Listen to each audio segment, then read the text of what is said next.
ইসলাম কায়েম যতক্ষণ না হবে ততক্ষণে জমিন থেকে জুলুম বন্ধ হবে না। যতই ঘি মাখেন, ওই একজনে খুব শখ লাগছে জিন হাজির করো, শুনে জিন হাজির করলে খুব মজা, জিনের যা কয় তাই শুনে। তো জিনের যদি কয় আমার এখন 5 কোটি টাকা এনে দাও, ও বাধ্য। এখন জিন যারা হাজির করে আমার কাছে গেছে, গিয়ে কয় কেমন জিন হাজির করা যায়? কয় জিন হাজির করলে তো কাম দেওয়া, কাম না দিলে উল্টা তোমারে মারবে, কারণ আমার দ্বারা কামের অভাব নেই, বহু কাম আছে। ঠিক আছে যাও, বাসায় যায় রাতের গভীর দরজা জানালা সব বন্ধ করে একটা পবিত্র রুমে পবিত্র চাদর বিছাইয়া ওযু কইরা জায়নামাজে হইয়া কিছু আমল দিছে, এটি করো। দেখবা চতুর্দিক থেকে শুধু ঠান্ডা বাতাস, মনে করবো এই যে জিন আসতেছে। আসলেই কিন্তু জিজ্ঞেস কেন রাখছো, কাম না দিলে কিন্তু তোমার জায়গায় শেষ করে ফেলে। খুব শক্ত, শখের দাম অনেক। একা একা না থাকলেও এখন অন্ধকারে বসে বসে অজিফা করতেছে। জিনের বাদশা আসতেছে যে বিশাল পুরো বাড়ি ঘর লড়ায় ধরে এই সেই সালাম দিছে, কেন রাখছো? কাম দেওয়া লাগবে না? ও খুব হঠাৎ বুদ্ধি করে বললো আমার বাড়িটা বিল্ডিং তুলে দাও, কামেরটা দিয়ে দিচ্ছে। জিনেরা সব লাগে কাম টাম দিয়ে বিল্ডিং, কামটা শেষে বাদ দাও না লিখিটা। ও বুদ্ধি করে কয়ে যে আমার বাড়ির দরজা একটা কুকুর আছে, এটার লেন্সাটা অনেকদিন বাঁকা, এটার সোজা করে।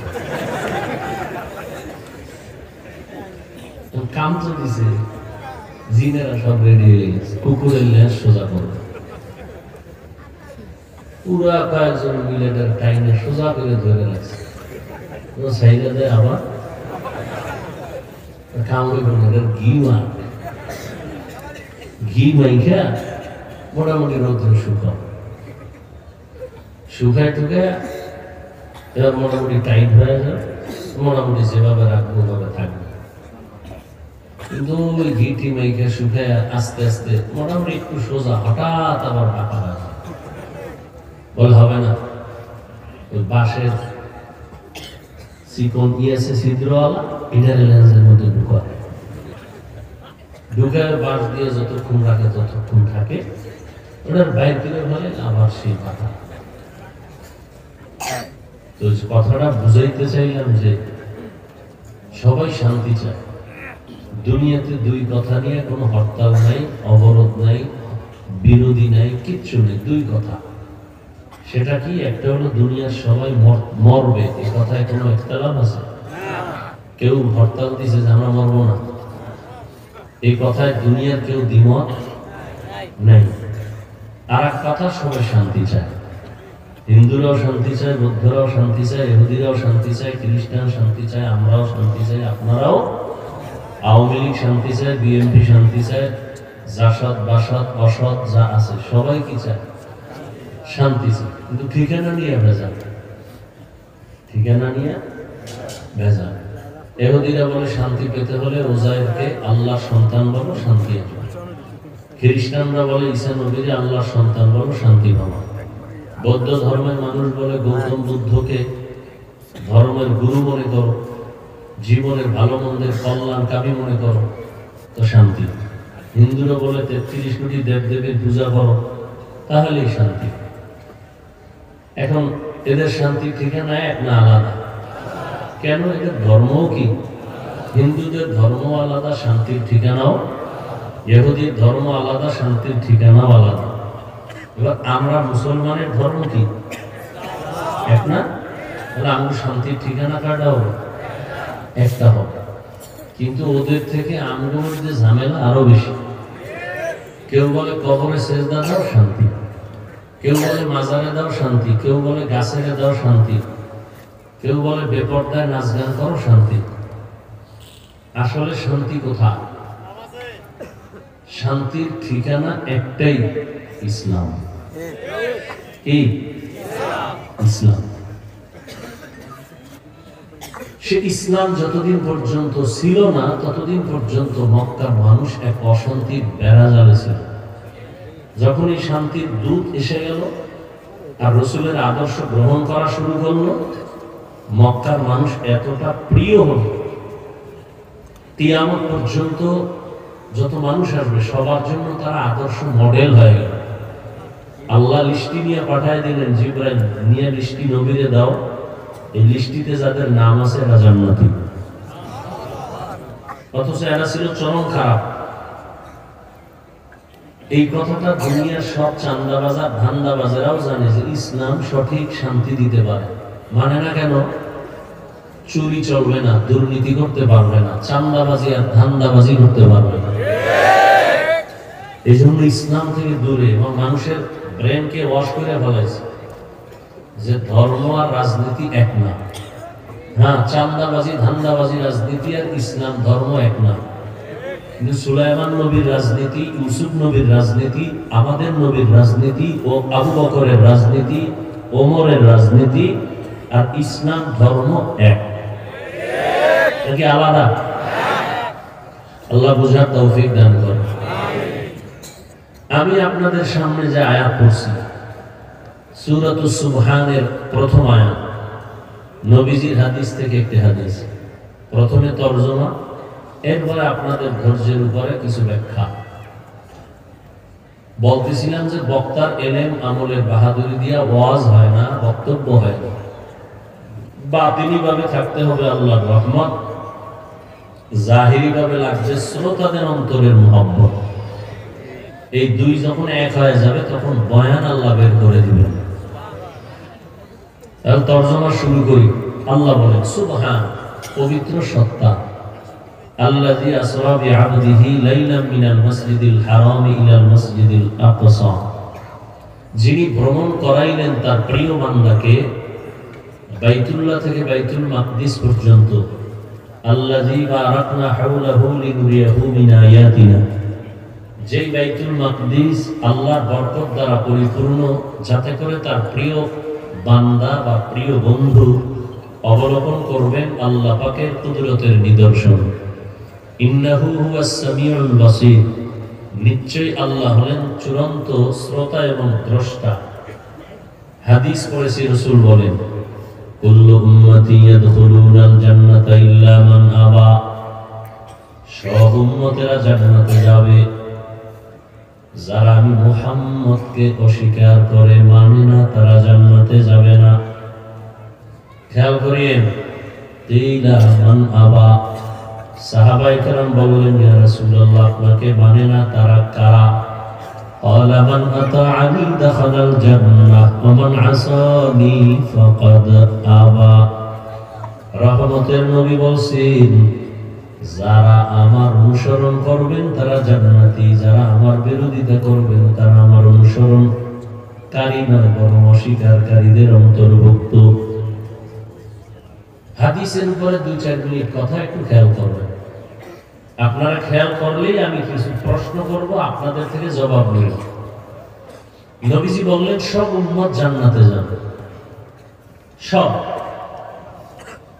কিন্তু আছে না নেই? আছে। যারা আমি মুহাম্মদকে মানে না তারা জান্নাতে যাবে না।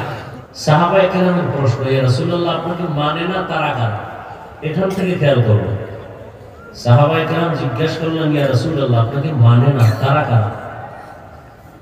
নবীজি জবাবটা ডাইরেক্ট না দিয়া ভেতরে একটা সুন্দর মহব্বতের শব্দ ঢুকাই দিলেন। প্রশ্ন আপনাকে মানে না তারা কারা, নবী জবাবটা পরে দিলেন, আগে মহব্বতের আওয়াজ দিলেন, মান আতাআনি দাখালাল জান্নাহ, যে আমার অনুসরণ করবে সে জান্নাতে যাবে। তো যে নবীর অনুসরণ করবে সে জান্নাতে যাবে, তার মানে সে নবী মানে, সে নবী। তাহলে যে নবীর অনুসরণ করবে সে কোথায় যাবে? বিপরীত কথাটা কি দাঁড়ায় আমাকে বলো। যে নবীর অনুসরণ করে না সে জান্নাত পাবে না। খেয়াল করছেন তো, নবী এ কথা বলেন না। আবার খেয়াল করো, যারা নবীর অনুসরণ করবে তারা জান্নাতে যাবে, বিপরীত কথা দ্বারায় যারা অনুসরণ করবে না তারা জান্নাত পাবে না। নবী এই কথা বলেন নাই যে যারা অনুসরণ করবে না তারা জাহান্নামে যাবে, নবী কথা বলেন নাই। নবী কি বলছেন? যারা বিরোধিতা করবে তারা আমাকে অস্বীকার করার কারণে জাহান্নামে যাবে। এখান থেকে আমরা কি বুঝি? নবীর আদর্শ মতো যারা চলে না এরা দুই দল। কয় দল? এক দল দরদি আর এক দল বিরোধী। এই শব্দটাকে আবার বলি, এক দল আগ্রহী আর এক দল বিদ্রোহী। যেমন আমি ডান দিক থেকে একটা যুবকরে জিজ্ঞাসা করলাম, এই যুবক, তুমি নবীর আদর্শে দাঁড়িয়ে রাখো না কেন, নামাজ পড়ো না কেন? যুবক বলে, ভাই নামাজ পড়াও দরকার, দাঁড়িয়ে রাখাও দরকার, চেষ্টা করি, পারি না, দোয়া করেন, ইনশাআল্লাহ চেষ্টা করব। কি বুঝলেন? সে কি বিরোধী না দরদি? খেয়াল করছেন? আচ্ছা, এদিক থেকে একজনকে জিজ্ঞাসা করলাম কথার কথা, এই যুবক, তুমি নবীর আদর্শে দাঁড়িয়ে রাখো না কেন, নামাজ পড়ো না কেন? আমার কথাটা শেষ না হতেই চুম্বকের মতো জবাব দিল, না রাখলে অসুবিধা কি, না পড়লে অসুবিধা কি? কি বুঝলেন? দরদি না বিরোধী? আগ্রহী না বিদ্রোহী?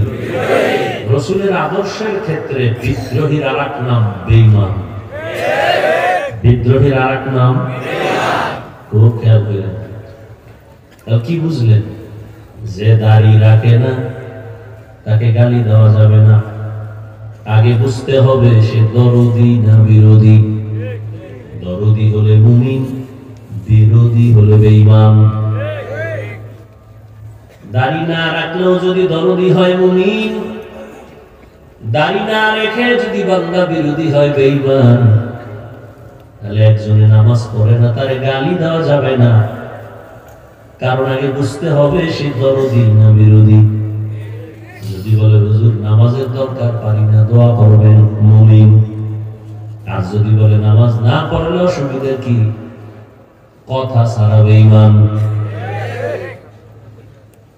আর খোলামেলা বলে, যে নামাজ পড়ে না তাকে গালি দেওয়া যাবে না, যে নামাজ পছন্দ করে না তাকে ছাড় দেওয়া যাবে না। একজনে নামাজ পড়ে না আর একজনে পছন্দ করে না, দুইজন সমান? যে নামাজ পড়ে না তাকে গালি দেওয়া যাবে না, সে মুমিন। যে নামাজ পছন্দ করে না তাকে ছাড় দেওয়া যাবে না, সে বেঈমান। একজনে কোরআনের আইনের রাজনীতি করে না তাকে গালি দেওয়া যাবে না, আর একজনে আল্লাহর কোরআনের আইনের রাজনীতি পছন্দ করে না তাকে ছাড় দেওয়া যাবে না। ব্যবধান আছে না নাই? তাহলে বেনামাজি দেখলে সিসি কইল না, আগে ভিতরে ঢুকো, দরদি না বিরোধী তদন্ত করো। দরদি হলে মুমিন, বিরোধী হলে বেঈমান। অতএব যে নবীর আদর্শ মতো চলে না তাকে গালি দেয়া যাবে না, যে নবীর আদর্শের বিরোধিতা করবে তাকে কোনো ছাড় দেওয়ার কোনো সুযোগ হবে না। আল্লাহ বুঝার তৌফিক দান করেন। এবার আয়াতের মধ্যে ঢুকি। তরজমা তো বলেই ফেলছি, ভূমিকা স্বরূপ দু চারটি কথা শোনেন। বর্তমান আরবি মাস 29শে রজব চলে গেল, সামনে শাবান শুরু হবে। কি মাস সামনে? শাবান। শাবান কিসে? শাবান। একজনের নাম কালাম, আপনি ডাক দিলেন এই কাইলা, সে কষ্ট পাবে না? মুসলমান হিসাবে আরবি মাসের নামগুলো মনে রাখা ওয়াজিবে কিফায়া। মুসলমান হিসাবে আরবি মাসের নাম জানবে দূরের কথা, বাঙালি হিসাবে বাংলা মাসের ওই নাম জানে না। যেই বাংলা ভাষার জন্য জীবন দিল 4টা যুবক, জব্বার, বারাকাত, সালাম, রহমত, ওই দিনটাকেও স্মরণ করে, বাংলায় না। ওই দিনটারও স্মরণ করে, বাংলায় কি দিয়ে স্মরণ করে? 21শে ফেব্রুয়ারি তোরে কি জীবনে বলতে পারি? ওরা কি 21-এর জন্য জীবন দিয়েছিল? জায়গা ওদিকে ঢুকলাম না, আবার কে ব্যয় হয়ে থাকবে, দরকার নেই। এই তো গার্ডিয়ান নেই, তো কোন দিক দিয়ে বেসরা দেয়, তো কম যায়। আল্লাহ হেদায়েত দান করেন। আমিন। মানুষের ধারণা হুজুরেরা কিচ্ছু বুঝে না। হ্যাঁ ভাই, তুমি ঠিক ঠিক করো, আমার কথা শুনো। আমি শুরুতে বসেই বলছি, কোনো চিল্লানি দিবা না। তুমি ঠিক কি বুঝলা? ঠিক কোন কথা ঠিক, কোনটা ব্যাঠিক, তুমি কি বুঝবে? কন্ট্রোল করো, এগুলো ভালো না।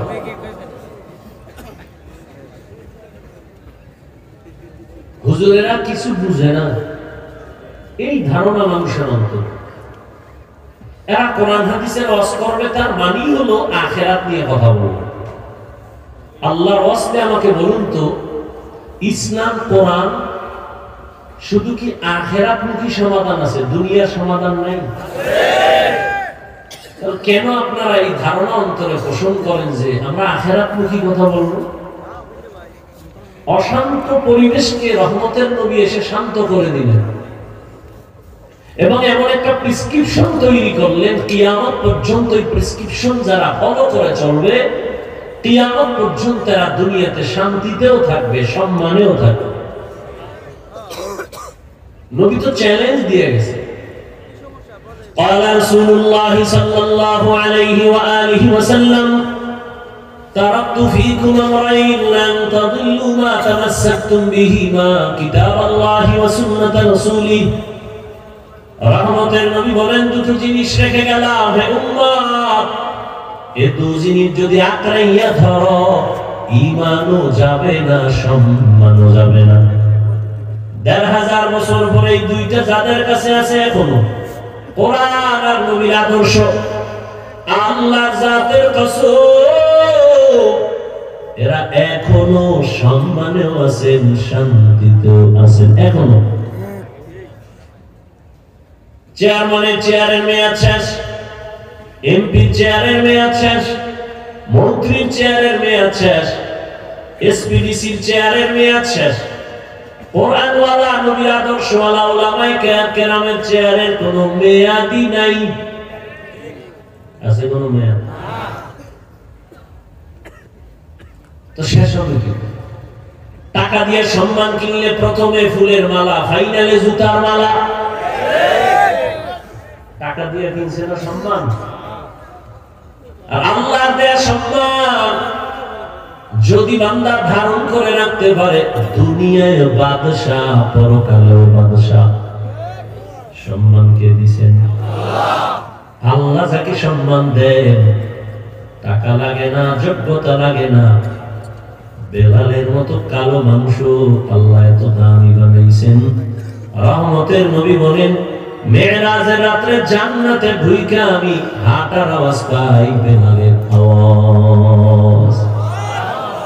10 জন সাহাবা জান্নাতি টিকিটওয়ালা, এর মধ্যে বেলালের নাম নাই,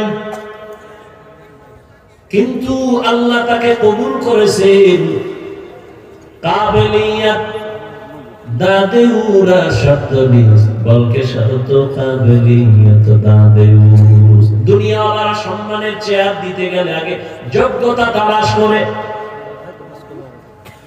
দুনিয়াওয়ালারা সম্মানের জায়গায় কাউকে বসাইতে চাইলে আগে যোগ্যতা চায়। আর আমার আল্লাহ যদি কাউকে সম্মানের চেয়ারে বসাতে চায়, যোগ্যতা দেখেন না, আল্লাহ অন্তর দেখে বসায়, পরে যোগ্যতা দিয়ে দেয়। দুনিয়াওয়ালারা যোগ্য ব্যক্তি ছাড়া বসায় না, আর আল্লাহ পাক রব্বুল আলামিন যাকে বসাইবেন তার যোগ্যতা না থাকলেও বসাইয়া যোগ্যতা দিয়ে দেয়। তো বলতেছিলাম, বর্তমান আরবি মাস রজব। রজব মাস আসলে আমরা ইমাম সাহেবরা, খতিব সাহেবরা, বক্তারা মেরাজের বয়ান করি। সবাই মনে করে মেরাজের কারণে রজবের অনেক দাম। না, মেরাজের ঘটনার কারণে রজবের সম্মান না, বরং রজবের দাম আল্লাহ তাআলা সৃষ্টি জগতের শুরু থেকেই দিয়েছেন। সূরা তাওবার ভেতরে আল্লাহ বলেন, ইন্না ইদ্দাতাশ শুহুরি ইনদাল্লাহি 12 শাহরান ফি কিতাবিল্লাহ ইয়াওমা খালাকাস সামাওয়াতি ওয়াল আরদ মিনহা আরবাআতুন হুরুম যালিকাদ দীনুল কাইয়্যিম। আল্লাহ বলেন, কিয়ামত পর্যন্ত গণনার আকারে বছরে মাস হবে 12টা। কিয়ামত পর্যন্ত কোন বছর 11 মাসেও হবে না, 13 মাসেও হবে না। কয় মাসে হবে? সিদ্ধান্ত কার? এর মধ্যে আবার 4 মাস বড় দামি। এই 12 মাসের মধ্যে কয় মাস দামি? অন্য মাসও দামি, তুলনামূলক এই 4 মাসের সম্মান। বছরে মাস হবে কয়টা? 12টা। কোন বছর কিয়ামতের আগে 11 মাসে, 13 মাসে? হ্যাঁ, দিন সময় কম বেশি হবে। যেমন সূর্যের হিসাবে বছরের দিন 365, চাঁদের হিসাবে হলো 354 দিন। বছরে 10 দিন হাতে থেকে যায়। এ কারণে গত বছর রমজান যেই সময় শুরু হলো, এর থেকে আরো 10 দিন আগে রমজান শুরু হবে, কোরবানি আরো 10 দিন আগে শুরু হবে। 12 মাসে বছর হবে কিয়ামত পর্যন্ত, এবং এর মধ্যে 4 মাস বড় দামি। আল্লাহ বলেন, এই সিদ্ধান্ত আমার। কোন দিন করছি জানো? আসমান ও জমিন যেদিন আমি সৃষ্টি করেছি, ওই দিন সিদ্ধান্ত নিয়ে কলমকে বলেছি, লৌহে মাহফুজে সিদ্ধান্ত লিখে দাও। লৌহে মাহফুজের মধ্যে সিদ্ধান্ত আল্লাহ লিখে দিলেন। বছরে 12 মাস হবে, আর এর মধ্যে 4 মাস হবে মুহররম, দামি। 4 মাসের 3 মাস লাগাতার, 1 মাস আলাদা। যেমন হজের মাস, হজের আগের মাস, হজের পরের মাস, আর এই রজব। এই 4 মাস, জিলকাদা, যুলহিজ্জা, মুহররম, আর এই রজব। এই 4 মাস সম্মানিত। তার মানে কি? বলে, এই 4 মাসে সম্মান করো, ঝগড়া করো না, যুদ্ধ করো না, বিগ্রহ করো না। ইহুদি খ্রিস্টানরা সেই শুরু থেকেই এই 4 মাসকে সম্মান দিত। রাসূল আসার পরে আল্লাহর আদেশটা রহিত হয়ে গেছে। যুদ্ধ চলবে, তবে মর্যাদা কমে নেই। এজন্য নবীজি বলেন, রজবের চাঁদ দেখলেই আমি আমল বাড়াই না। এবং সব সময় উঠতে বসতে হাঁটতে চলতে দোয়া করতাম, আল্লাহুম্মা বারিক লানা ফি রজব ওয়া শাবান ওয়া বাল্লিগনা রমাদান। হে আল্লাহ, রজব ও শাবানে আমাকে বরকত দান করেন, হায়াতের সীমানা বাড়ায় রমজান পর্যন্ত পৌঁছায় দেন। মরলেও যেন রোজার মাসে মরণ হয়, যেই মাসে শয়তানের শিকল লাগানো, জাহান্নামের দরজা বন্ধ, জান্নাতের দরজা খোলা। রজব ও শাবানে বরকত দান করেন,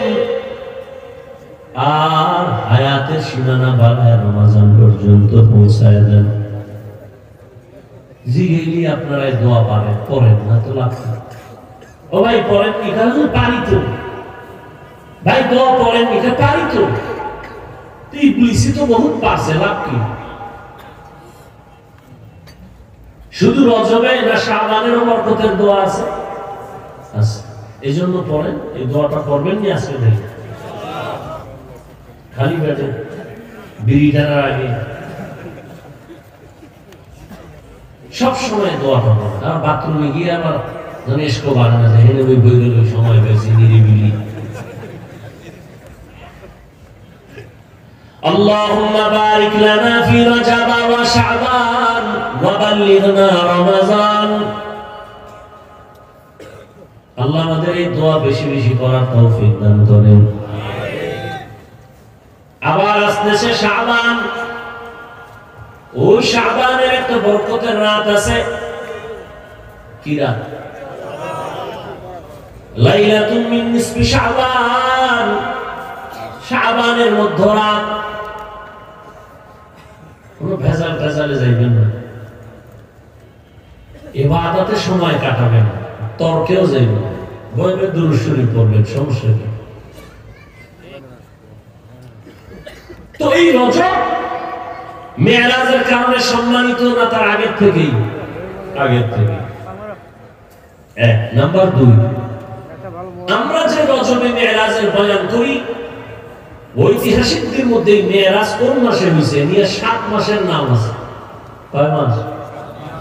কেউ বলেন রবিউল আউয়ালে মেরাজ হয়েছে, কেউ বলেন রবিউল আখিরে মেরাজ হয়েছে, কেউ বলেন না জুমাদাল উলা, কেউ বলেন জুমাদাল উখরা, কেউ বলেন রজবে মেরাজ হয়েছে, কেউ বলেন শাওয়ালে মেরাজ হয়েছে, কেউ বলেন রমাজানে মেরাজ হয়েছে।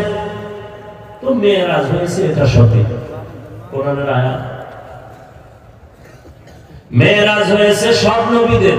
এই যুবকরা ডিস্টার্ব করলে কিন্তু, এখন বয়ানের টাইম না, শুধু আপনাদের ধৈর্যের উপরে কথা বলবো। বসায় রেখে আপনারা আরামে গিয়ে ঘুমাবেন না, এই চালাকি করেন। খোদায় যদি বাসায় আগে না নেয়, যাওয়ার কোন সুযোগ নেই। খবরদার চালাকি করেন না, বলেন দোয়া করে দেই। আমি আমার একটা নির্দিষ্ট টাইমে শেষ করব, বাকি যে বিষয়ের আলোচনা এটা শেষ করতে পাই টু পাই, পয়েন্ট পয়েন্ট শেষ করতে আমার সময় লাগবে 2 ঘন্টা করে 3 দিন। আমি যতদূর পারি ততদূর, আমি তো নিজের থেকে বানায় বলবো না। ওলামায়ে কেরাম যা লেখছেন এটি মুখস্থ করে যা আইছি, এটি শেষ করতে 3 দিন লাগবে 2 ঘন্টা করে। এরপরে বুঝবেন মেরাজ কি।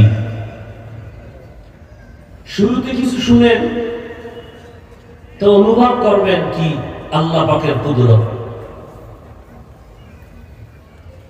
মেরাজ হয়েছে রাতের বেলা, সমস্ত নবীদের মেরাজ হয়েছে, আমার নবীরও মেরাজ হয়েছে।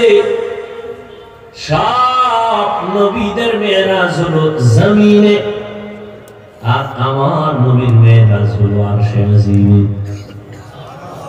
সুবহানাল্লাহ না? সুবহানাল্লাহ। যেই জানে বিড়ি টানো, কেমনে সুবহানাল্লাহ? মরাটার মারো কেন, লড়ে কেন? আল্লাহ হেদায়েত দান করে। সব নবীদের মেরাজ হয়েছে জমিনে, আপনার আমার নবীর মেরাজ আমি তো আসমানে বলি নাই, আরশে আজিমে। সমস্ত নবীদের মেরাজ হলো ইমতিহান, আর আমার নবীর মেরাজ হলো ইনআম। সমস্ত নবীদের মেরাজ পরীক্ষা, আর আমার রহমতের নবীর মেরাজ হলো পুরস্কার। সমস্ত নবীদের মেরাজ জমিনে কেন, আমার নবীর মেরাজ কেন আরশে আজিমে? সমস্ত নবীদের মেরাজ আল্লাহ তাআলা জমিনে করাইলেন, আপনার নবীর মেরাজ কেন আসমানে হলো, আরশে আজিমে হলো? নবীর মেরাজ কেন দিনে না হইয়া রাতের বেলা হলো? রহমতের নবীর মেরাজের ঘটনা আল্লাহ বয়ান করতে গিয়া বলেন সুবহান, পবিত্র আল্লাহ। আল্লাহ কি কখনো অপবিত্র ছিলেন? তাহলে পবিত্র বললেন কেন? এলাকার চেয়ারম্যানের কথার কথা পেশ লাগাই না, মনে করেন আমি বুঝাইতেছি। এই চেয়ারম্যান সাহেব কিন্তু চুরি টুরি করে না, খুব ভালো মানুষ। প্রশংসা হয়েছে কিন্তু একটু লাশা লাগাই, ঠিক না? একটা ইনজেকশন মারা হইল না যে চেয়ারম্যান ভালো মানুষ, এটা বললেই তো হয়। যদি বলি চেয়ারম্যান কিন্তু চুরি টুরি করে না, খুব ভালো মানুষ, প্রশংসাটা কি সুন্দরভাবে হইল? আল্লাহ সবসময় পবিত্র, আবাদুল আবাদ। কেন বললেন আল্লাহ সুবহান, আমি পবিত্র? আড়ালে মনে হয় যেন অপবিত্র, নাউযুবিল্লাহ। এরপরে আল্লাহ বললেন দুনিয়া ১৫০০ বছর পরে এখনো কত বেঈমানেরা নবীর মেরাজ মেনে নিতে পারে না, এখনো আছে অনেক নাস্তিকরা। এটা কেমনে সম্ভব? রহমতের নবী রাতের বেলা চলে গেলেন, ৭ আসমান, আরশ, কুরসি, লৌহ কলম ভ্রমণ করে আবার চলে আসলেন। এটা কেমনে সম্ভব? আল্লাহ প্রত্যেকটা পয়েন্টে পয়েন্টে জবাব দিয়েছেন। আল্লাযী আসরা বিআবদিহি, একটা একটা শুনেন। প্রথম কথা হলো রহমতের নবীর মেরাজ কেন রাতের বেলা হলো? রাতের বেলা হওয়ার এক নাম্বার কারণ বন্ধুর সাথে বন্ধুর মুহাব্বতের আলাপ আচরণ। আলাপনটা দিনে ভালো না রাতে ভালো? কি রাতের বেলা ভালো হয়। আর মুহাম্মদ তো আল্লাহর এমন বন্ধু, ইব্রাহিম আল্লাহর বন্ধু, ঈসা আল্লাহর বন্ধু, মুসা নবী আল্লাহর বন্ধু, দাউদ নবী আল্লাহর বন্ধু, সুলাইমান আল্লাহর বন্ধু, আমার নবী আল্লাহ পাকের বন্ধু। সব নবী রাসূল আমার আল্লাহ তাআলার আশিক, আর আমার আল্লাহ হলেন শুধু মুহাম্মদের আশিক। ব্যবধান আছে না নাই? সমস্ত নবী রাসূল আমার আল্লাহ তাআলার আশিক, আর আমার আল্লাহ শুধু মুহাম্মদের আশিক। ভালো করে খেয়াল করেন, রাতের বেলা মেরাজ হওয়ার আরেকটা কারণ, যদি দিনের বেলা হয়তো সবাই দেখে ফেলতো, আর দেখে বিশ্বাস করার মধ্যে ঈমানের পয়েন্ট বাড়ে না, বরং না দেখে বিশ্বাস করার মধ্যে ঈমানের পয়েন্ট বেড়ে যায়। আমরা আল্লাহকে মানিনি দেখা না, না দেখা। ইউমিনুনা বিল গায়ব, আমরা আল্লাহকে না দেখে বিশ্বাস করি, এজন্য আমাদের ঈমান মজবুত। আমরা রহমতের নবীরও দেখি নাই, তারপর আমরা তার শেষ নবী মানি না দেখে, আমাদের ঈমান আরো মজবুত। আমরা নবীজিরে দেখি না, এরপর নবীরে বাদ দিয়া কত মিথ্যা নবীর দাবিদারেরা নবী নিজে দাবি করছে, আমরা কাউকে মানি না। আমরা মানি আখির নবী মুহাম্মদ সাল্লাল্লাহু আলাইহি ওয়াসাল্লাম। আল্লাহ তাআলা রাতের বেলা মেরাজ করাইয়া মুমিনের ঈমানটারে মজবুত করেছেন। রহমতের নবী রাতের বেলা থেকে সকালে এসে আবু জাহিলের কয় আমি মেরাজ করে আসলাম, বাইতুল মাকদিস দেখে আসলাম। আবু জাহিল বের হয়ে কয় মিথ্যা কথা, এটা অসম্ভব। রাস্তায় বের হয়ে আগের সাথে সামনে গিয়ে দেখে আবু বকর আসতেছে। এই আবু বকর, শুনছো আব্দুল্লাহ ছেলে পাগল হয়ে গেছে কেন? সে নাকি এই রাতের মধ্যে ৭ আসমান ঘুরে ফিরে বাইতুল মাকদিস ১ মাস লাগে যাইতেছে, রাতের অল্প টাইমে দেখে আসছে। আবু বকর সিদ্দিক বলেন, আবু জাহাল কথাটা কে তোমাকে বলছে? বলে আব্দুল্লাহ ছেলে মুহাম্মদ। সত্যি? বলে হ্যাঁ সত্যি। মুহাম্মদ বলেছে? বলে হ্যাঁ। আবু বকর কয় নাই আমি জিজ্ঞেস লই। আবু বকর বলে যদি মুহাম্মদ বলে থাকেন আমি এখনই তার উপরে ঈমান এনে ফেললাম। আমি আবু বকর নবীর জিজ্ঞানের দরকার নাই, তুমি যদি বলো মুহাম্মদ বলেছে, কেউ না মানলে আমি মেনে নিলাম। এই জন্যই তো আবু বকরের এত মূল্য। রহমতের নবী বলেন সব মুমিনের নেক আমল যদি এক পাল্লায় দেয়, আর আমার আবু বকরের 2টা আমল যদি ভিন্ন পাল্লায় দেয়, সব মুমিনের নেক আমল থেকে আবু বকরের মাত্র 2 আমলের পাল্লা ভারী হয়ে যাবে। যে আবু বকরকে আমার আল্লাহ নিজে সালাম দিয়েছেন, আবু বকর মেনে নিলেন।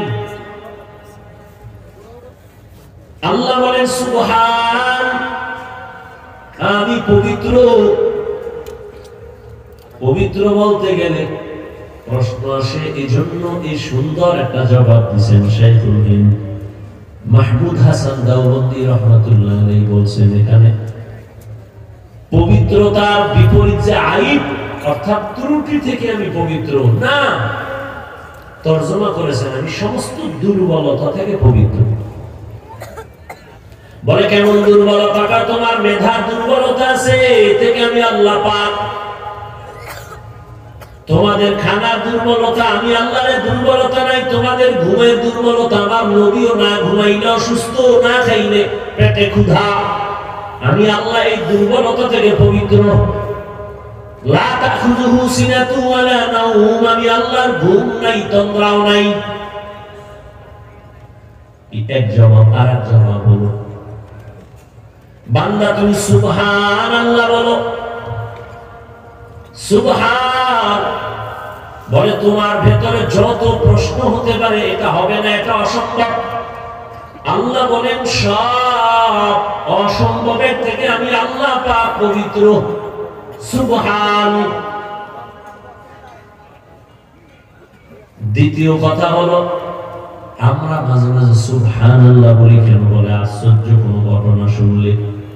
আল্লাহ কয় রহমতের নবীর জীবনে 2টা সফর হয়েছে, এর মধ্যে মেরাজের সফর বড় আশ্চর্য, এই জন্য সুবহান বলো। সুবহান বলার আরেক ফায়দা, যদি বান্দা তুমি সুবহানের ওজিফা পড়ো, তুমি সুবহান ওজিফা পড়ো, সুবহানাল্লাহ সুবহানাল্লাহ ওজিফা পড়ো, আল্লাহ তোমাকে পবিত্র। আল্লাহকে যখন বলছো, এর বরকতে তোমাকে আল্লাহ পবিত্র বানায় দিবে। এই নিয়তে যদি পড়ো, তাহলে আল্লাহ তোমাকে আখলাকে হাসানা দান করবেন। সুবহান এর ওজিফা বলো। সমস্ত নবীর মেরাজ হলো জমিনে পরীক্ষা, আর আমার রাসূলের মেরাজ হলো পুরস্কার। মুসা নবীর মেরাজ তুর পাহাড়ে পরীক্ষা, 40 দিন রোজা রাখো। ঈসা নবীর মেরাজ জমিনের মধ্যে সুলিবিদ্ধ করে দেওয়ার জন্য সবাই আটকায় দিল, আল্লাহ ওখান থেকে উপরে মেরাজ উপরে নিয়ে গেলেন। মেরাজ এটা উরুজ শব্দ থেকে, অর্থ হলো উপরের দিকে অগ্রগামী হওয়া, মর্যাদার লাইনে। মর্যাদার লাইনে উপরে উঠা, এটা 2 প্রকার, একটা জাহিরি আর একটা বাতিনি। মেরাজ 2 প্রকার, জাহিরি বাতিনি। জাহিরি সম্মানী উপরের দিকে আগানো, বাতিনি ভাবেও উপরের দিকে আগানো। বাতিনি যেমন একই দস্তারখানে সবাই খাচ্ছে, আবু বকর, ওমর, ওসমান, আলী রহমতের নবী একই দস্তারখানে একই জায়গায় বসা, মর্যাদার লাইনে রহমতের নবী তুলনাহীন। এটা হলো উরুজ বাতিনি। আর একটা হলো জাহিরি। জাহিরি ভাবে আমার আল্লাহ আমার রাসূলকে উপরের দিকে নিয়ে গেলেন মর্যাদা দেখানোর জন্য। নবীকে আল্লাহ বাতিনিও উরুজ দান করছেন, জাহিরিও উরুজ দান করছেন। ইউনূস নবীর মেরাজ মাছের পেটে পরীক্ষা, আল্লাহর সাথে মহব্বতের বন্ধনে মেরাজ। জাকারিয়া আলাইহিস সালাম করাতের নিচে জীবনটা বিলায় দিলেন, পরীক্ষা। ইব্রাহিম নবীর মেরাজ আগুনের ভেতরে মালিকের সাথে গোপন সম্পর্ক, পরীক্ষা। ইসমাঈল নবীকে সূরের নিচে দিলেন মেরাজ, আমার আল্লাহর সাথে গোপন সম্পর্কের দিকে অগ্রগামী হওয়া, মহব্বতের আলোকে আল্লাহ এর দ্বারা মহব্বতের দিয়া পরীক্ষা ফলায় মর্যাদা বাড়ায় দেন। হাদিসে নবী বলেন, আল্লাহ যদি কাউকে মর্যাদা বাড়াতে চান, কিন্তু মর্যাদা বাড়াইতে গেলে যেই পরিমাণ আমল থাকা দরকার বান্দার ওই আমল নাই, আল্লাহ তখন মুসিবত দিয়ে তার মর্যাদা বাড়ায় না।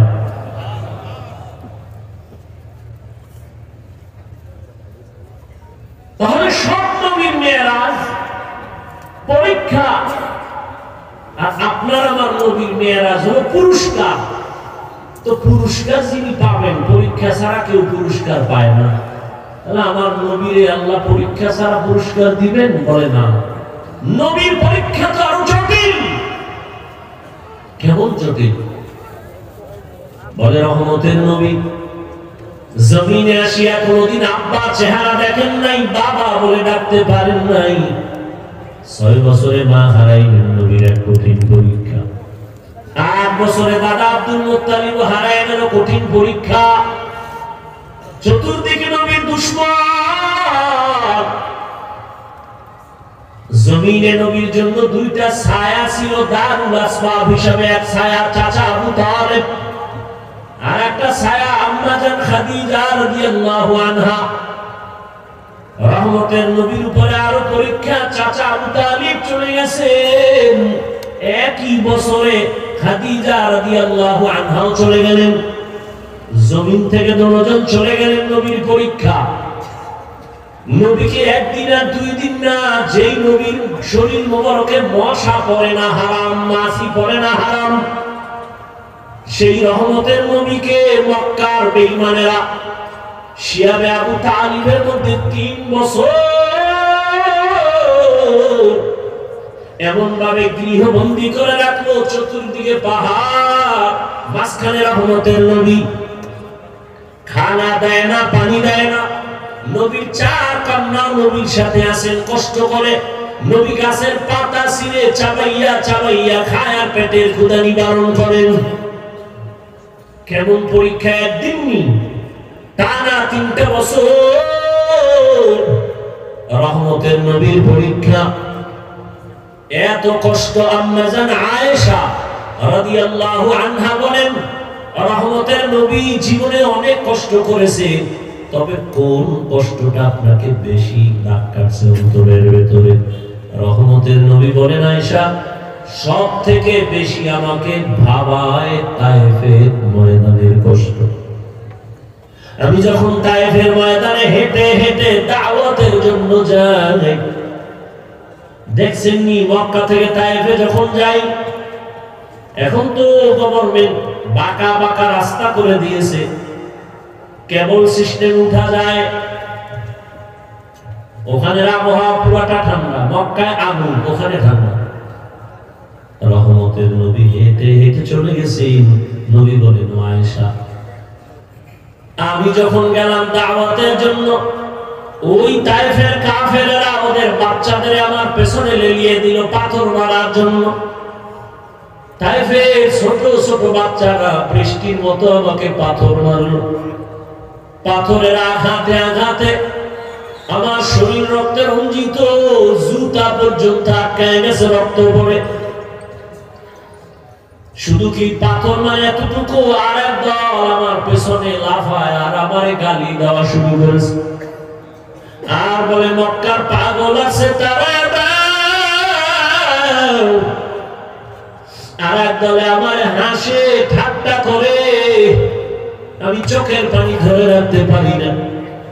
আমার আল্লাহ পর্যন্ত রাগ হয়ে গেলেন, ও জিবরাইল যাও, রহমতের নবীর কান্না সহ্য করা যায় না, তাড়াতাড়ি তায়েফের জমিন উল্টায় সব মেরে ফেলো। ও আয়েশা, জিবরাইল আছে, আমাকে বলে তায়েফের জমিন উল্টায় দিবে। আমি কান্না করে বলছি, না, ওদের মারবা না, ওরা আমাকে চিনে না। ওরা যদি জানতো আমি মক্কার ইয়তীম, জীবনে আমি বাবাকে বাবা বলে ডাকতে পারিনি, জীবনে আমি মায়ের আদর পাই নাই। আল্লাহ আমাকে এভাবে পরীক্ষা করেছে, আমার শরীরে একটা মশা পড়ে না, বাসিও পড়ে না। যদি ওরা ভালো করে জানতো আমার শরীরের মধ্যে একটা আঘাত ওরা করতো। ও আয়েশা, জানো না আল্লাহ আমাকে এত সম্মান দান করেছে। আমি রাস্তা দিয়ে যখন চলি, দুপাশের গাছ নত হয়ে আমারে সালাম দেয়, জঙ্গলের প্রাণী আমারে সালাম দেয়।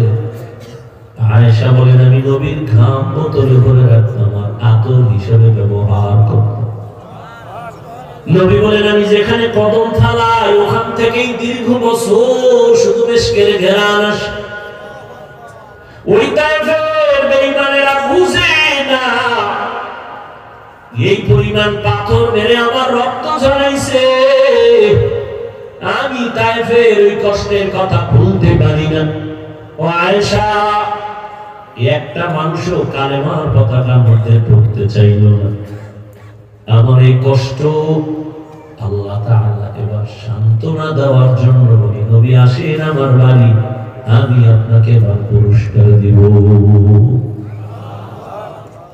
আল্লাহ আমার নবীর পুরস্কার দেওয়ার জন্য বলেন, চলে ও জিবরাইল যাও, জান্নাত থেকে একটা বোরাক সাজাইয়া মক্কায় নিয়ে যাও। হুয়া হুকুম জিবরাইল কো ইউশে তাব, बोराके के जन्नत से कर इंतखाब, सजा उसको ज़ेवर से तू ताबा, फिर उसको तू काबा में ले करके जा।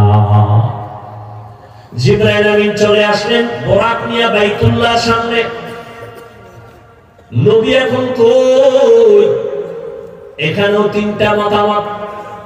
কেউ বলেন রহমতের নবী চাচাতো বোন উম্মে হানির ঘরে ঘুমন্ত অবস্থায় আছেন, কেউ বলেন নবী হাতিমে কাবায় আছেন, কেউ বলেন নবী শিয়াবে আবু তালিবের মধ্যে ঘুমন্ত আছেন।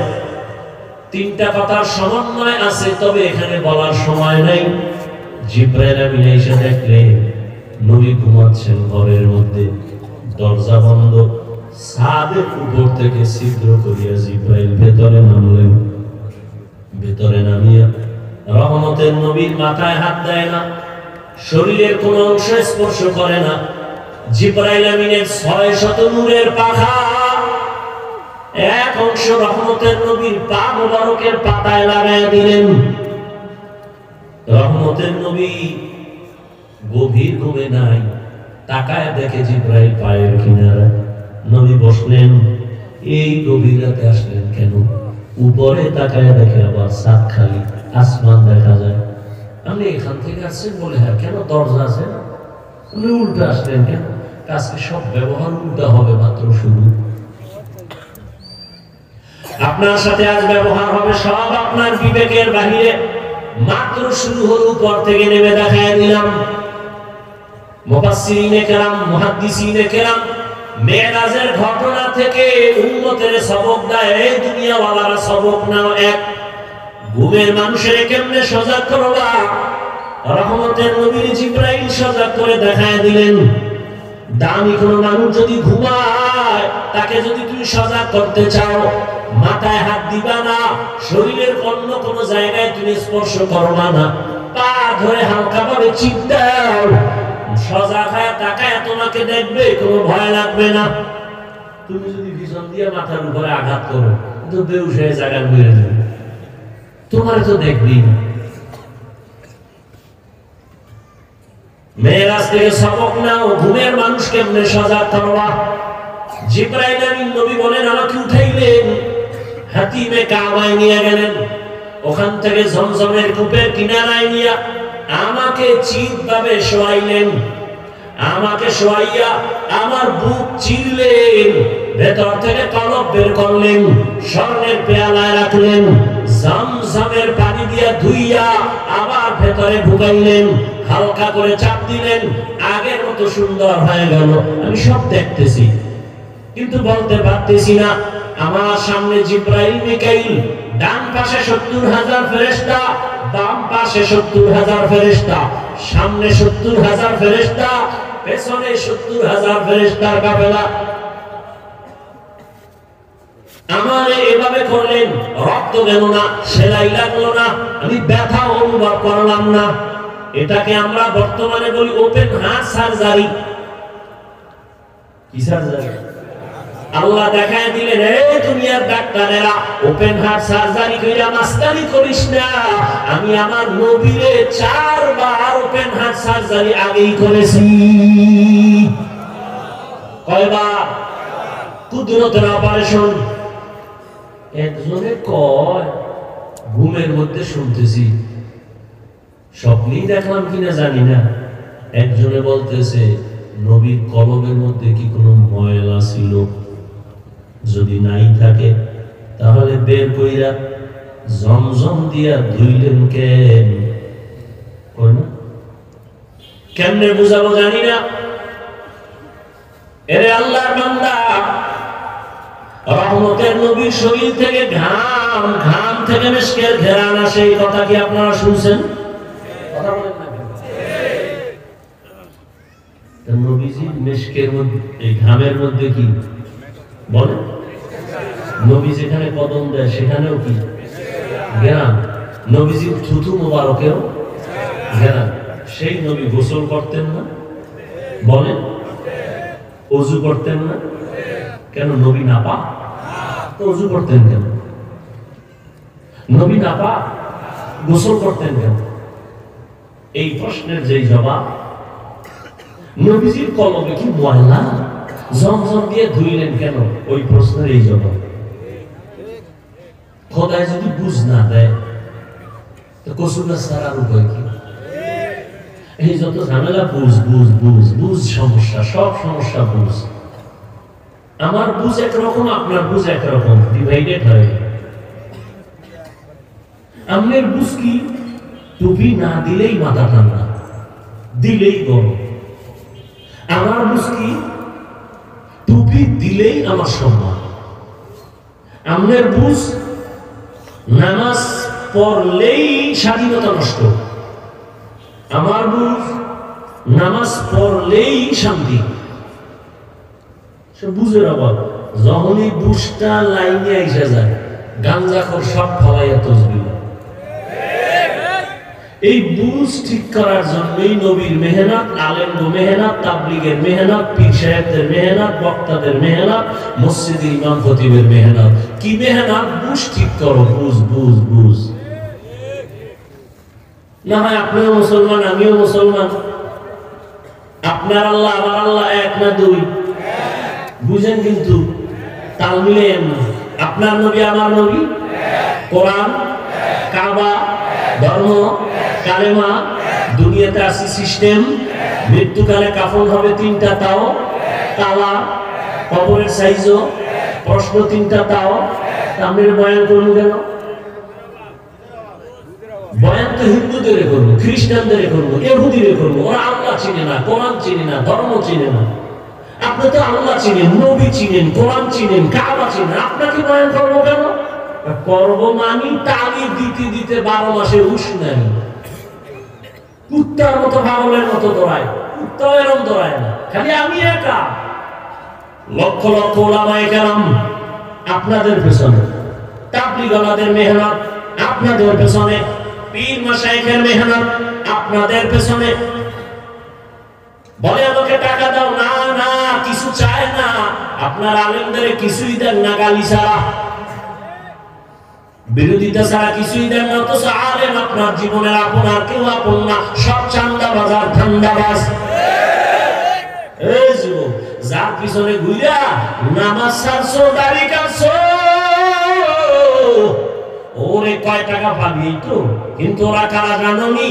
স্বার্থে যদি আঘাত লাগে দল থেকে নাম কাটবে না, কল্লা কেটে ফেলবে লিখেরা।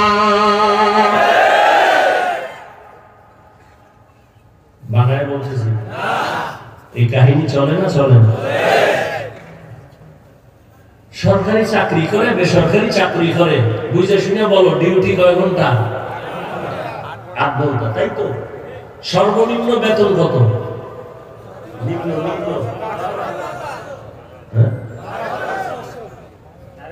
তুমি গার্মেন্টসটা ধরো না, তুমি হেঁটে আসো, তুমি হেঁটে।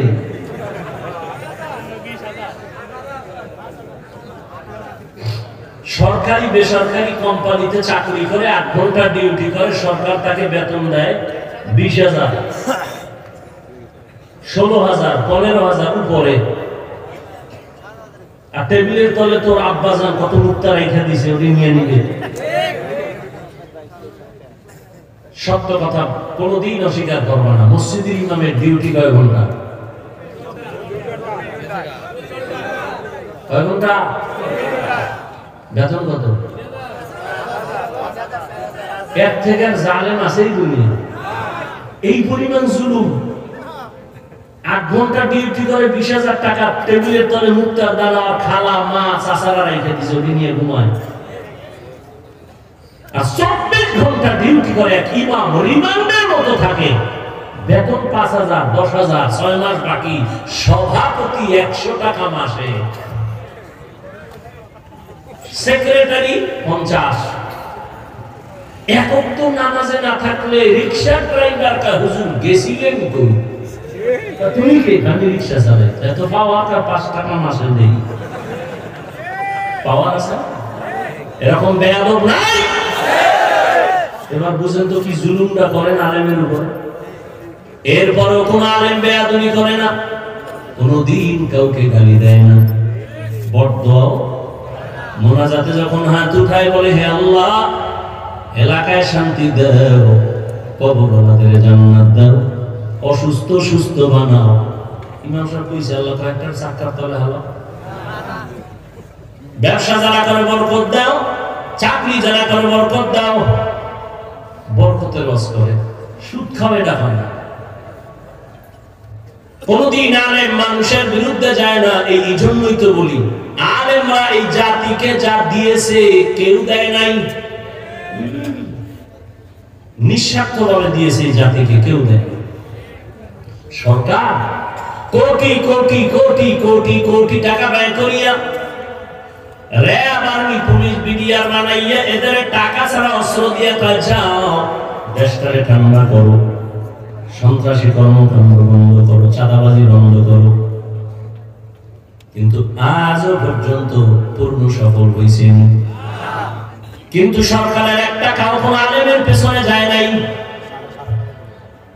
এই আলেমরা মানুষের পাও ধরে ধরে ধরে ধরে দিন নাই রাত নাই বুঝায়, তাবলীগওয়ালারাও বুঝায়, পীর সাহেবরাও বুঝায়, আলেমরাও বুঝাইয়া একজন আর দুইজন না, এই দেশের মধ্যে জেনারেল লাইনের লক্ষ লক্ষ মানুষ আজ সন্ত্রাসী অস্ত্র চাইরা তসবিহ হাতে নিয়ে নিছে।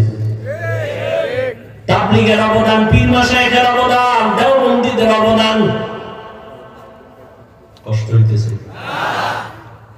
আমাকে আর একটা জবাব দেন, সত্যটা বললেন, আর যদি বুঝেন আপনি পারেন না, জানেন না, চুপ থেকে বলেন তো আমার দেশে ইসলামের তাবলীগের কারণে ইসলামের কি কি ক্ষতি হইল বলেন? হইছে না? হইলে দাঁড়ায় বলে যে হ্যাঁ তাবলীগের কারণে এতদিন একবেলা তাবলীগে ছিল না, ভালো ছিল, এখন তাবলীগে যাওয়ার পরে গাঞ্জা খায়। হইছে ক্ষতি? নাম্বার 2, আমাদের এই দেশে চরমনাই, উজানি, বাহাদুরপুর, নানুপুর, পীর মাশায়েখ যারা হক, এদের দ্বারা ইসলামের কি ক্ষতি হয়েছে দেশে বলেন? হয় না? নাম্বার 3, দেওবন্দীদের দ্বারা কিছু ক্ষতি হয়েছে, বুঝে শুনে বললেন। কওমি দেওবন্দির দ্বারা কোনো ক্ষতি হয় নাই। অতএব তার বিরোধিতাও করিও না যুবক। যদি বলো হয় নাই, এরপরও যদি তুমি বিরোধিতা করো, তাহলে আমরা বলে দিলাম তোমার অন্তর খারাপ, তোমার কপাল খারাপ। এই শীতের মধ্যে গরুর খিচুড়ি কি মজা! সকালের সময় কুয়াশার ভিতরে যদি কেউ গরুর খিচুড়ি নিয়ে রাস্তায় বয়ে খায়, ফিরি কেন 100 টাকা দিব, সব আমারে দে। একজনে দেখতে না দেখতে সাইকেলেট নাই, আর একজনে চিপাই বয়ে খায়, দোয়া ইউজ করতেছি, পারলে 10 গ্রাম বিষ দে, তারপরে গরুর খিচুড়ি দিস না। কেন? বলে গরুর মধ্যে বিষ, হয় না তোর পেটে বিষ। গরুর খিচুড়ি মজা, তুমি খাও না কেন? তোমার পেটে সমস্যা, চিকিৎসা করো। তাবলীগ ভালো, পীর মুরিদি ভালো, আল্লাহওয়ালা ভালো, দেওবন্দি ভালো, কওমি ভালো, আলেম ভালো, জিকির ভালো, পাগড়ি ভালো, বয়ান ভালো, তুমি কেন পছন্দ করো না? আলেম ওলামাদের দোষ না, তোর অন্তর বড় খারাপ। চোখে চশমা লাগাইছে, আয়না লাগাইছে কালো, ময়দানে ঢুকে কয় ভাই কি কিয়ামত আইব নি? কেন বাতি কালো? কেন বাতি কালো না, তোর চোখে গজব লাগছে, চিকিৎসা কর। জিন্দেগি মে বন্দেগি তু করনা হে, জিন্দেগি বে বন্দেগি শর্মিন্দা হে, জিন্দেগি বে বন্দেগি শর্মিন্দা হে। খারাপ লাগতেছে? যুবকরা তোরা তো এখন বাংলা হলো না হিন্দি হলো একটা রইলে একটু মজা পাইতি না हम सब मुसाफिर दिल ना लगा अहले दिल की नजर से रूह करतजा शाह दौलत सब फकीर घर नेक नहीं शाह दौलत सब फकीर घर नेक नहीं जिंदगी में बंदगी तू करना है जिंदगी में बंदगी तू करना है जिंदगी में बंदगी शर्मिंदा है जिंदगी में बंदगी शर्मिंदा है जिंदगी में बंदगी कुल बंदगी बंदगी बे जिंदगी शर्मिंदगी मेराज करते অনেকে কিন্তু চলে গেছে টাইম দেওয়া আছে তো মেরাজ আছে সারা রাউজে রাতের বেলায় তো মেরাজ বানাও কতজনের সাথে টাইম দেওয়া না 12টার পরে মিস কল দিব রেডি হয়ে যাও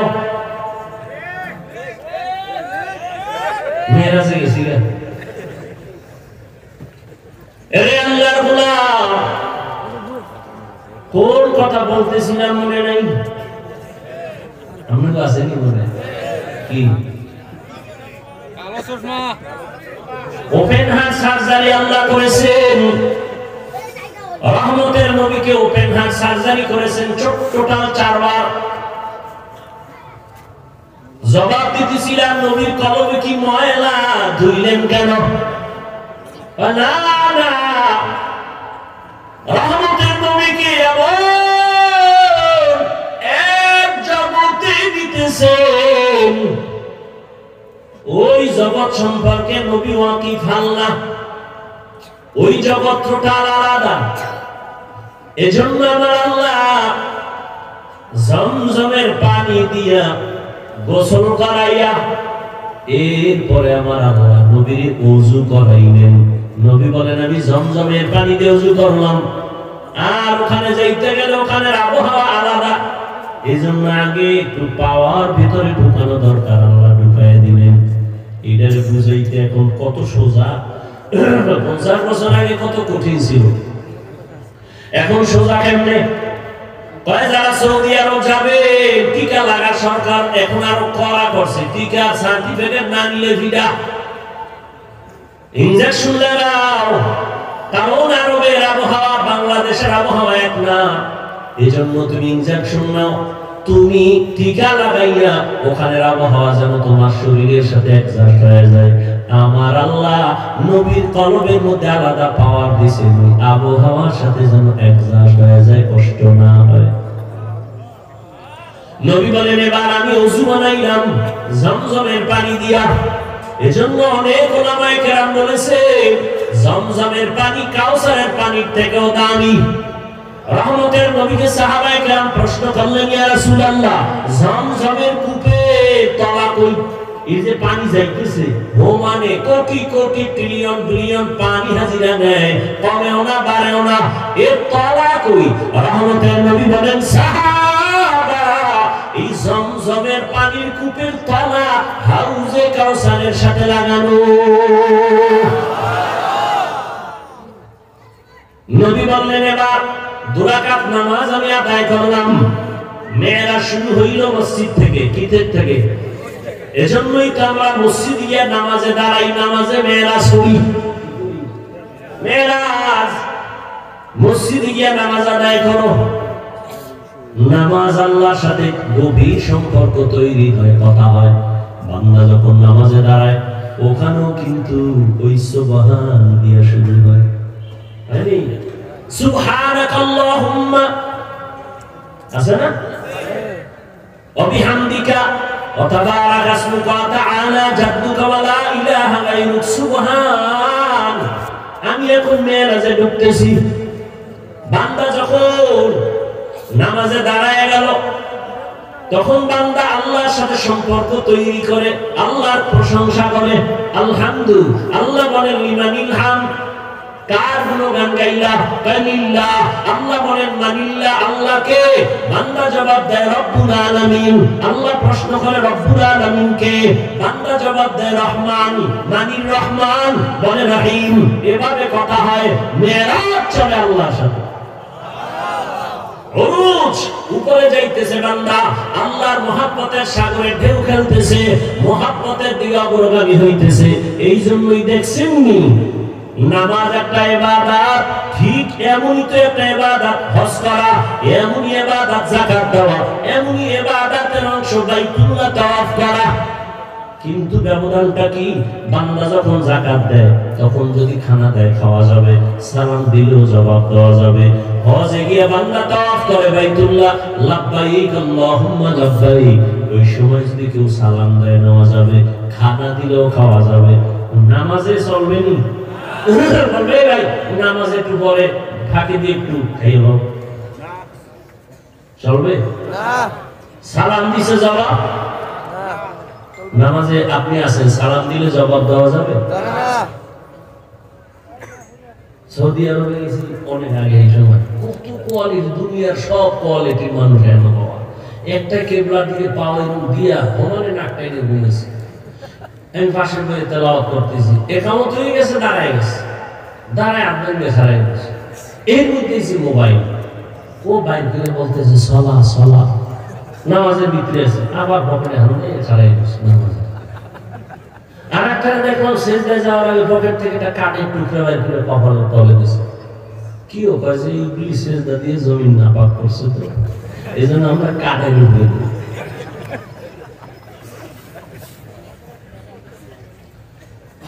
হায় হায় হায় তাহলে নামাজের মধ্যে সালাম বন্ধ কেন খানা বন্ধ কেন এটা তো মেয়েরাজ চলতেছে মেয়েরা যখন চলে আমার মালিকের সাথে ডাইরেক্ট কথা এখানে সালাম চলবে না কালাম চলবে না খানা চলবে না সালাম ফিরে নামাজ শেষ এবার খানা দাও সালাম দাও কোনো বাধা নেই আল্লাহ পাক রব্বুল আলামিনের নবী বলেন এবার বোরাকে আমাকে উঠাবেন বোরাক আমাকে নিতে চায় না কেমন বাহানা করে ইতিহাস ওলামায়ে কেরাম অনেকে শুনছেন আপনারাও জানেন নবী বলেন বাইতুল্লাহ থেকে এক মাসের পথ হলো বাইতুল মাকদিস প্রথম কিবলা বোরাকে যখন উঠলাম এক চোখের পলকে আমি বাইতুল মাকদিসে হাজির হয়ে গেলাম এটা কেমনে সম্ভব মুহাম্মদ এক নজরে এক মাসের পথ চলে গেলেন এটা কেমনে সম্ভব এর জবাব হলো নবী যায় নাই নবী আয় নাই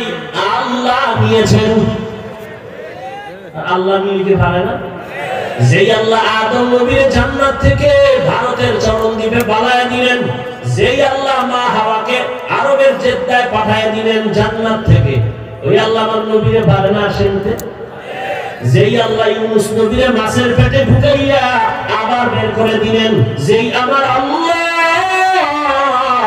ঈসা নবীকে দ্বিতীয় আসমানে নিয়ে গেলেন ওই আল্লাহ আমার আল্লাহর নবীকে কেন আরশে আজিমে নিতে পারেন না আমার আল্লাহ কেমন কুদরতের মালিক উযাইর আলাইহিস সালামকে জমিনের মধ্যে 100 বছর ফেলে রাখলেন মরা এরপর আবার আল্লাহ জিন্দা বানায় দিলেন ওই আল্লাহ আমার রহমতের নবীকে কুদরতের দ্বারা আরশে আজিমে নিতে পারেন কিনা আল্লাহ নিছেন নবী যান নাই নবী আসেন নাই আল্লাহ নিয়েছেন আল্লাহ পাঠায় দিয়েছেন কুদরত কার আমার আল্লাহর নবী বলেন এক পলকে চলে গেলাম কিন্তু এর মধ্যে বহু কাহিনী হয়ে গেল মদিনার সফর হয়ে গেল নামলাম নামাজ পড়লাম আবার সামনে যাইয়া তুর পাহাড়ের উপর দিয়া যাই এক জায়গায় মুসা নবীর কবর দেখলাম এই মেরাজের ভিতরে যাইতে গিয়ে দেখি মুসা নবী কবরে নামাজ পড়তেছে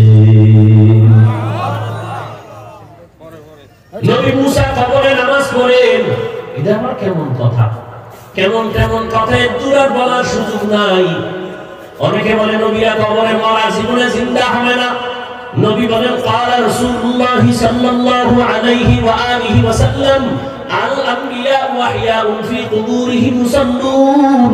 সব নবীরা কবরে জিন্দা, সবাই নামাজ পড়ে।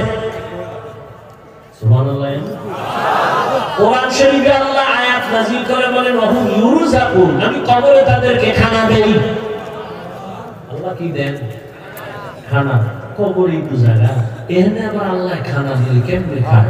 প্রশ্ন করে তারা যারা নবীদেরকে জিন্দা মানে না। তারা বলে কবরে জিন্দা হইলে আল্লাহ রিজিক দেয়, কি খায়? রুটি না ভাত? খাইলে পেরেক পায় কই, গ্লাস পায় কই, বাথরুম কই? এই বিষয়ে আমি বিস্তারিত আলোচনা অনেক জায়গায় করেছি, আজ করব না। আমাদের আকীদা সমস্ত নবীরা কবরে জিন্দা, কিয়ামত পর্যন্ত নামাজরত অবস্থায় থাকবেন। নবী বলেন ওখান থেকে বাইতুল মাকদিসে যাইয়া বোরাকারে বাঁধলেন। জিবরাইল বাইতে জিবরাইল নিজে আযান দেওয়া শুরু করলেন। বোরাকারে বাঁধলেন কেন? পালায় যাবে? কয় না, এখান থেকে আরেক সবক নাও, নিজের মাল নিজে হেফাজত করো, অন্যের উপরে ব্যস্ত করিও না। নিজের দোকান নিজে হেফাজত করে বলো তাওয়াক্কালতু আলাল্লাহ। নিজের সন্তান নিজে হেফাজত করো, আরেকজনের উপরে ব্যস্ত করো না। জিবরাইল আযান দিয়ে দিলেন। আযান নবী দিলে তার মজা হইতো, সেখানে সব নবী রাসূল হাজির। জিবরাইল আযান দিছে, আমার নবী আযান দিলে ঝামেলা, কারণ আমার নবী যদি বলেই ফেলেন হাইয়া আলাস সালাহ, নামাজের দিকে আসাটা বাই ফোর্স অর্ডার, আর নবী যদি অর্ডার দিয়েই দেন, যদি না মানো কাফের হয়ে যাবে। এইজন্য আল্লাহ উম্মতের কাফের থেকে বাঁচাইছে। জিবরাইল আযান দিছে হাইয়া আলাস সালাহ, উম্মত যদি না যাও কাফের হবে না, হয়তো ফাসিক হয়ে যাবে। নবী যদি কয় হাইয়া আলাস সালাহ, তুমি যদি ডিনাই করো, তুমি কাফের হয়ে যাবে। নবীর অর্ডার বাই ফোর্স করা। নবীজি এবার সব নবী রাসূলদের সামনে দুই রাকাত নামাজের ইমামতি করলেন। নবী যেহেতু পুরস্কার দিবেন, পুরস্কার দেওয়ার জন্য সবাইকে আল্লাহ হাজির করলেন। নবীকে পুরস্কার দেয়া হবে। ওখান থেকে আমার আল্লাহ বোরাকে নিয়ে গেলেন। জিবরাইল সফর সঙ্গী উপরে আসমানে। নবীজি বলেন একটানে আসমানে গিয়ে দেখি আসমানের মধ্যে দুইটা দরওয়াজা, তালা লাগানো। দরওয়াজাগুলো জামরাত ইয়াকুত পাথর দ্বারা বানানো, তালা হলো নূরের তৈরি তালা। জিবরাইল কয় ভিতরের দারওয়ান দরজা খোল। দারওয়ান কয় মান আনতা, কে তুমি? বলে আনা জিবরাইল। ওমান মাআক, তোমার সাথে কে? বলে হুয়া মুহাম্মদ সাল্লাল্লাহু। জিবরাইল দারওয়ান কয় অনুমতি আইসুনি আনসুনি কাহানসি, কথা খুলো। চাবি দে। আমি ভিতরে, তালা বাইরে। চাবি কই? বলে ইসমে আযম, বিসমিল্লাহ হলো তালার চাবি। নবী বলেন আমি বিসমিল্লাহ বলে তালায় হাত দিলাম, দুনো দরজার তালা খুলে গেল। আমি ভেতরে ঢুকলাম। এইভাবে প্রথম আসমান পুরাটাই দেখলাম। দেখা দেখা দ্বিতীয় আসমানে গেলাম, তৃতীয়, চতুর্থ, পঞ্চম, ষষ্ঠ, সপ্তম। এবার যাইতে যাইতে সাত আসমানের উপরে গিয়ে দেখে একটা নূরের কাবা, বাইতুল মামুর। ৭০,০০০ ফেরেশতারা কাফেলা বানায় তওয়াফ করে। একবার যারা করবে কিয়ামতের আগে এদের সিরিয়াল আর আসবে না, এত বেশি ফেরেশতা। নবী বলেন ওখান থেকে উপরে গেলাম সিদরাতুল মুনতাহা, বিশাল এক বড়ই গাছ। বড়ইগুলো তেলের ড্রামের মতো বড় বড় বড়ই, পাতাগুলো হলো গাছের পাতা, হাতির কানের মতো বড়। রহমতের নবী বললেন ওখান থেকে আল্লাহ আমাকে আর উপরে নিয়ে গেলেন ভিন্ন বাহনে। যাইতে যাইতে যাইতে যাইতে যাইতে অনেক অনেক অনেক অনেক উপরে এক পর্যায়ে দেখি অন্ধকার, কিছুই দেখা যায় না। আমার বাহন চলতেছে। আর জায়গায় দিয়ে দেখি আগুনের মাঝখান দিয়ে আমার সফর চলতেছে। যাইতে যাইতে হঠাৎ অনেক উপরে গিয়ে দেখলাম আল্লাহ তাআলার নূরে তৈরি আরশে আযীম। ৮ জন ফেরেশতা কাঁধে নিয়ে দাঁড়ানো, এদের পা ৭ জমিনের নিচে। ফেরেশতারা জানে না ওদের কাঁধের উপরে কি আছে। আমি জুতা সহ গেছি তো, জুতাটা খুলতেছিলাম, আওয়াজ আসতেছে নবী জুতা খুলবেন না, আরশে আযীম আপনার জুতা ধুলি নেওয়ার জন্য পাগল হয়ে আছে। কারণ আপনার নবুয়তের সীমানা, মুসা নবীর নবুয়তের সীমানা যেই পর্যন্ত, তার মেরাজের সীমানা ওই পর্যন্ত। আর আপনার নবুয়তের সীমানা শুধু জমিনে না, আরশে আজিম লৌহ কলম। এজন্য আপনার মেরাজও চলতেছে এই পর্যন্ত।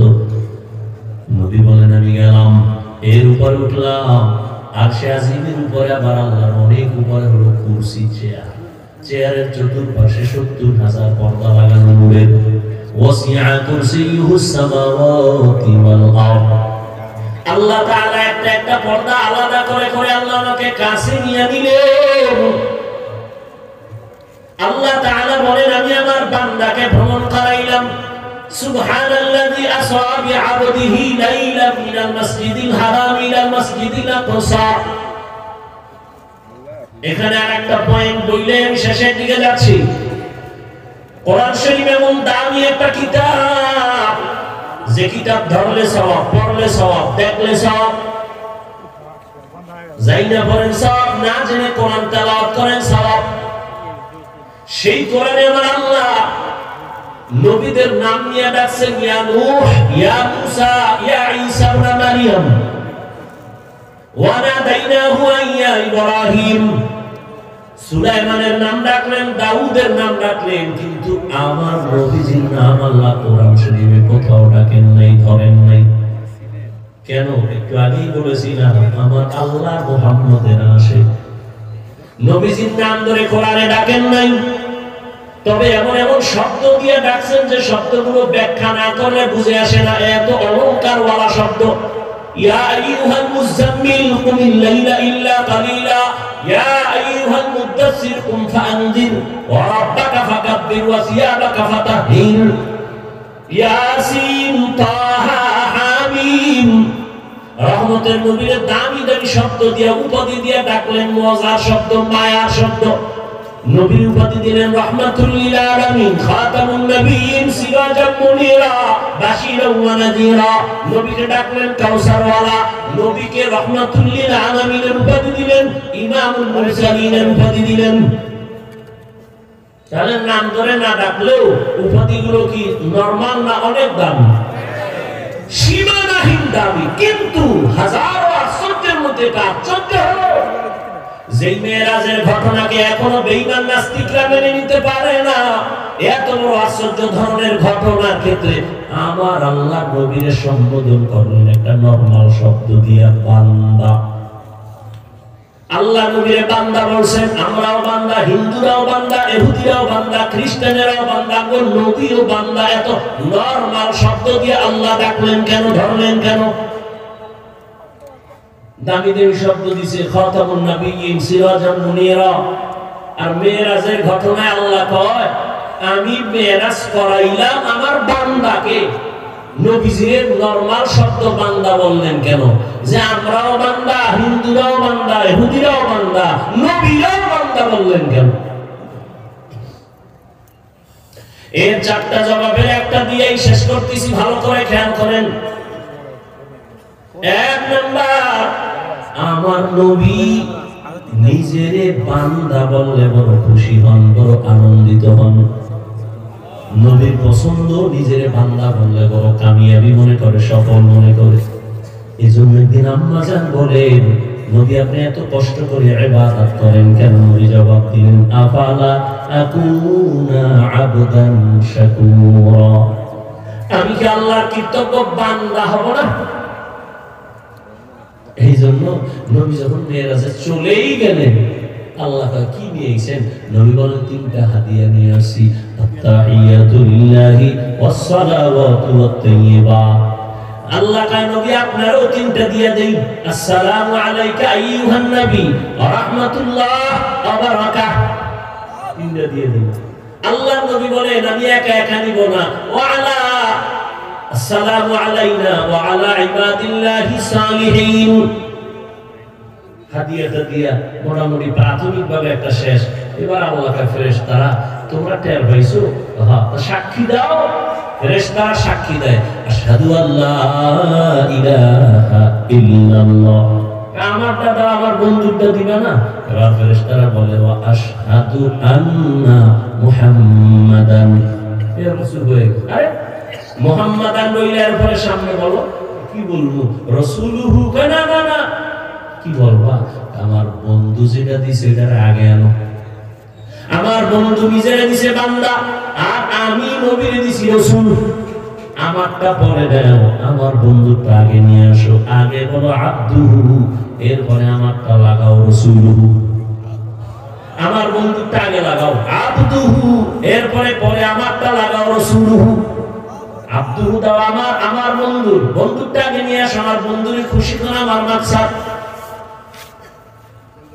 এই জন্যই তো আব্দুহু আগে নিয়ে আসেন। বান্দা বড় দামি, আর বান্দার সাথে আল্লাহর সাথে একটা গভীর সম্পর্ক। ওই গভীর সম্পর্কের নাম ইবাদত। আর ইবাদত যারা করে তারা বান্দা, যার ইবাদত করে তিনি মাবুদ। আর ইবাদত করার মধ্যে আমার নবী শ্রেষ্ঠ। আমার নবীর মতো ইবাদত করেন ওয়ালা কিয়ামত পর্যন্ত আর একজন আসে না, আসবেও না। বান্দার নাম আছে না নাই? এখন একদল সোহারা কর, তো ঠিক আছে নবীরে আল্লাহ বান্দা বলছে। বান্দা বলার চার কারণ, কয় কারণ? আমি মাত্র দুইটা বলছি। ওরা কি কয়? ঠিক আছে নবী বান্দা মেনে নিলাম।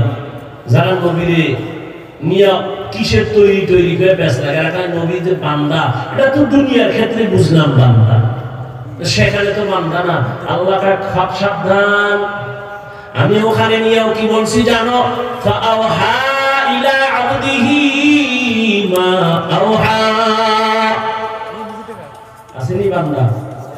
কথা বলেন না, কি বুঝেন আল্লাহই জানে। কিয়ামতের দিনও বান্দার দাম। আল্লাহ জান্নাতীরে ডাকবে, এই জান্নাতীরা কই যাও? জান্নাতের দরজায় তালা লাগানো চাবি মুহাম্মদের কাছে, ওদিকে যাইস না। কই যাবি? ইয়া আইয়াতুহান নাফসুল মুতমাইন্নাহ ইরজিই ইলা রাব্বিকি রাদিয়াতাম মারদিয়াহ ফাদখুলি ফি ইবাদি ওয়াদখুলি জান্নাতি। আগে জান্নাত না রে বান্দা। আগে আমার বান্দা মুহাব্বতের এদের কাতারে গিয়া মজলিসে গিয়া বসো। আমার প্রিয় বান্দা যারা নফসে মুতমাইন্না ওয়ালা, আমার প্রিয় বান্দা, এদের কাফেলায় গিয়া বসো।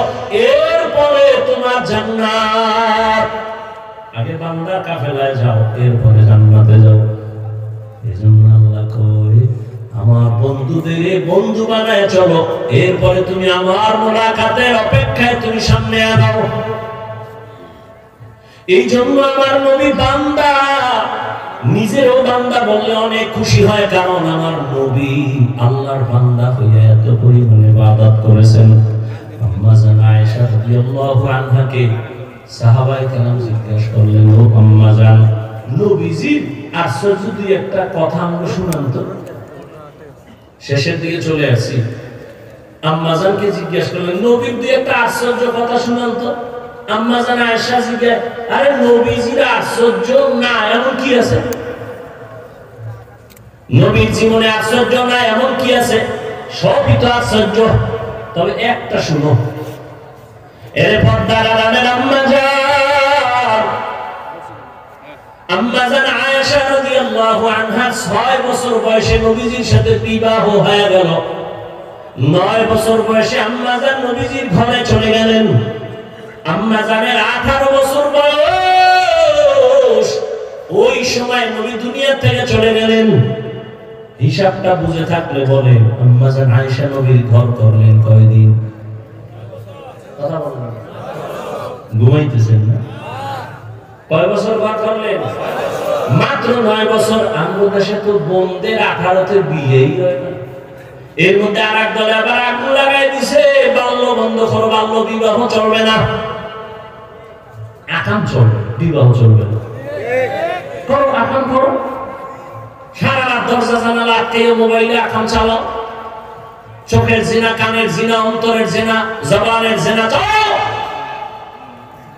ঘরে ঘরে মোবাইলে গুনাহ চলে, সারা রাত গুনাহ দেখে। গুনাহ উচিত ছিল ঘুমের মধ্যে ঠাড়া ভরা। ঘুম থেকে উঠে দেখা দরকার ছিল, চেহারাটা শুকর হয়ে গেছে। শুধু মুহাম্মদের উম্মত হওয়ার কারণে আল্লাহ আল্লাহ গজব দেন নাই? নয় ঘরের মধ্যে যেই জিনা চলে সারা রাত মোবাইলে, আল্লাহ বাঁচায় রাখছে, এটা তো মুহাম্মদের উম্মত হওয়ার বরকত। আম্মা জান আয়েশা রাদিয়াল্লাহু আনহা বলেন, মাত্র নবীর ঘর করছি 9 বছর। 18 বছরের আমি একটা মেয়ে, রহমতের নবীর 9 বছর সোহবত পাইয়া কি পাইছি জানো? 2000-এর উপরে হাদিসের হাফেজা হয়ে গেছি। আমগো আম্মা জানরা কয়টা হাদিস জানে? আপনারা জানেন না? শুধু সাফার জোরে আহলে হাদিস। হ্যাঁ, আম্মা জান আয়েশা রাদিয়াল্লাহু আনহা বলেন, আমি নবীর ঘর করছি 18 বছর বয়স পর্যন্ত। 9 বছরে আমি 2000-এর উপরে হাদিসের হাফেজা হয়ে গেছি। আল্লাহ হেদায়েত দান করেন। এবার আম্মা জান বলেন, বলবো ঘটনাটা? এই শেষের দিকে খেয়াল করুন। আম্মা জান আয়েশা চোখের পানি ছেড়ে বলেন, সাহাবা, একদিনের ঘটনা, রহমতের নবী একদিন এশার নামাজ পড়ে আমার ঘরে আসলেন। কি পিছনে সমস্যা?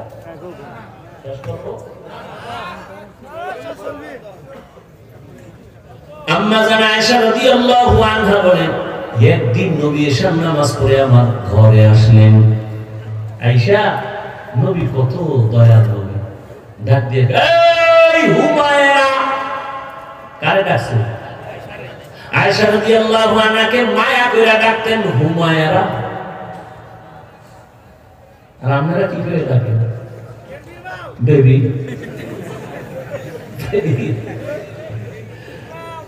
নাম ধরে ডাকে, নাম ধরে। ওদিকে বেবিও স্বামীরে ডাকে হৃদয়, ডাকেন না? সন্তান একটা ওই এটা শিখে বলছে, সন্তানের আব্বু কয় না, আম্মু কয় না, মায়ের কয় বেবি, নাস্তা দে। বাবারে কয় এই হৃদয় টাকা দে। দুইজনে কয় এই সর্বনাশ। এ যদি মানুষে বলি আরে জুতার ভিতরে আব্বু কয় না, আম্মু কয় না, উভয় কি? ডোন্ট মাইন্ড আর ফ্রি মাইন্ড। স্ত্রীর স্বামীও নাম ধরে ডাকে, স্বামী স্ত্রীকে নাম ধরে ডাকে। নামগুলো কি চাইছে? একজনের নাম সবুজ আর একজনের নাম গম্বুজ। না, সন্তানের নাম তুফান, বৃষ্টি, নদী, সাগর। অথচ রাসূল হাদিসে বলে একটা নামের কারণে আল্লাহর বান্দারা কিয়ামতে জান্নাত পাবে। হেদিন একটা জিনিসের নাম কি কয়? রুমেল, সুমেল। ওকে মাইয়া বলাইলেন, বলার নাম রাখবি জিমেল, আর একটার নাম রাখবি হিমেল। হ্যাঁ, হ্যাঁ,